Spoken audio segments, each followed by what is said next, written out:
And joining me now is House Democratic leader Hakeem Jeffries of New York. Obviously, Congressman, it's too early to say anything definitively, but what do you think about the run-up to this race, given the intensely unfavorable terrain it's being contested on for the Democratic Party, and the amount of resources that the Republican Party put into it?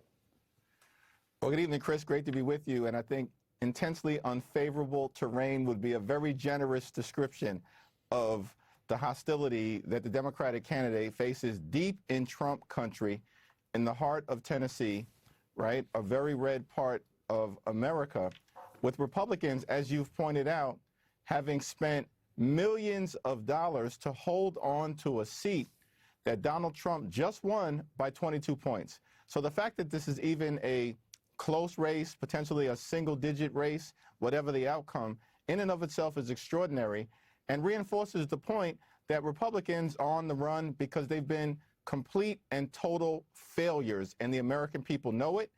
And Democrats are continuing to lean in to the fact that we want to solve real problems for the American people, drive down the high cost of living, deal with the affordability crisis, and certainly fix our broken healthcare system. I want to ask you about the healthcare system, but since you mentioned affordability, I want to play you what the president said about the word affordability, that it's a scam, I guess, concocted by Democrats. Take a listen. There's this fake narrative that the Democrats talk about, affordability. They just say the word. It doesn't mean anything to anybody. You just say it. The word affordability is a Democrat scam. I imagine you disagree, but what do you mean by that word when you say it? Well, listen, Donald Trump's whole life is a scam. The Trump administration is a scam. And certainly the so-called House Republican majority is a scam. These people promised that they were going to lower costs on day one, right? They provided the measuring stick. They made that promise to the American people. And of course, costs aren't going down, costs are going up. The Trump tariffs are creating a crisis in affordability. Thousands of dollars in additional expense for everyday Americans in terms of goods and groceries. We know that housing costs are through the roof, electricity bills are skyrocketing, and now, because of the Republican refusal to extend the Affordable Care Act tax credits, tens of millions of Americans are about to experience dramatically increased health care costs. And what does that mean? In some cases, $1,000 or $2,000 per month. And as you know, Chris, these are working class Americans. The average income around $63,000 per year. This will make health care unaffordable. People will be unable to see a doctor when they need one. There was some discussion about, after the shutdown resolved, would there be some path forward on extending those subsidies? There's, I think, about 12 Republican members who are going to be in very competitive districts who all right now are looking at these results in Tennessee. I guarantee you they have them up on their phone and they're looking at them right now, talking about, well, we need to. They wrote a letter to Mike Johnson. We got to extend them. You see there, that's the latest there. Afton Bain up by 8 points with 41% in. We're going to keep our eyes on that. That seems to have petered now. Like, what is the status of that? Is there any motion on the House side, at least, to extend these subsidies?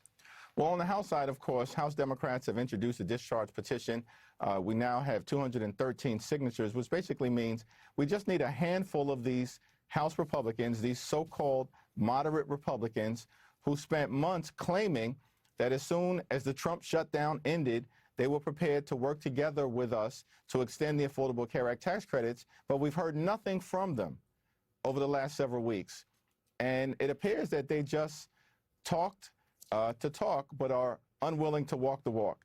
We're going to continue to keep the pressure on them because the clock is ticking, and it's a very real crisis that the American people are going to face. And as you know, the majority of states that will be most adversely impacted are Republican-run states. We're talking about states like West Virginia, Wyoming, Alaska, Mississippi, and Tennessee, it turns out, that will be impacted if Republicans refuse to extend the Affordable Care Act tax credits. And so, you know, we'll see some action potentially in the Senate next week. We're going to continue to press the case to force an up or down vote on a straight 3-year extension in the House. And we're in this fight until we win this fight on behalf of the American people.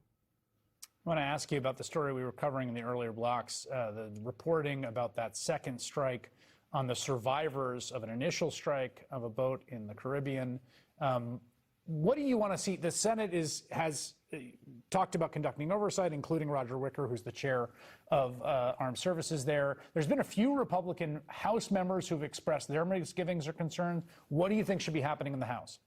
Well, Chairman Mike Rogers of the Armed Services Committee in the House has jointly indicated with Adam Smith, the once and future chairman of the Armed Services Committee on the Democratic side, that there will be an investigation into potential illegality as it relates to the strikes that were ordered, that clearly the so-called Secretary of Defense, Pete Hegseth, the most unqualified Secretary of Defense in American history, had knowledge of and was a part of.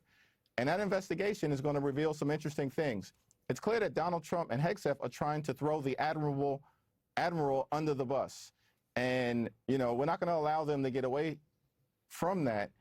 It's a cowardly act, and we're going to follow this investigation as far as it needs to go. And hopefully our Republican colleagues won't continue to behave like, you know, sycophants, and will start acting like a separate and co-equal branch of government to serve as a check and balance on an out-of-control Secretary of Defense and an out-of-control executive branch. Do you agree with those who have said if the facts as reported, and it seems to me now basically uncontested, about that second strike are true, it is a war crime? Yeah, if the facts appear to be as has been presented, I think there's no doubt that it's a war crime. It's a violation of U.S. law and a violation of international law at the same time, and there's got to be serious consequences for all involved. House Democratic Leader Hakeem Jeffries, thank you for your time tonight. Thank you.